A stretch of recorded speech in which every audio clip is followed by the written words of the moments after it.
السلام علیکم و رحمت الله و برکاته. پیام ما اول به ساشا مسکوا و ساویک. شما امروز عمل را انجام میتین که از دیدگاه اسلام و از زبان رسول الله صلی الله علیه و سلم لعنت شده هستین.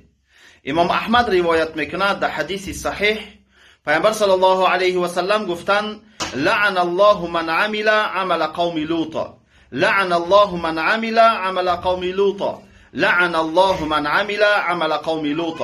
پیامبر صلی الله علیه و سلم 3 مرتبه گفتند که لعنت الله باد بر کسی که فعل قوم لوط انجام میده، میبخشه یعنی کنتگی میکنه، به مردها میرسه.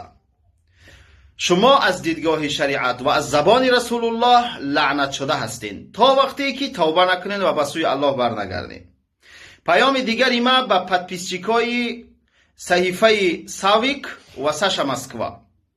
شما پادپیسچیک شدین، پیام‌های افیر تماشا میکنین و خنده هم میکنین، کامنتاری نوشته میکنین، شاید استوری هم بکنین، شاید برای دیگران هم روان بکنین.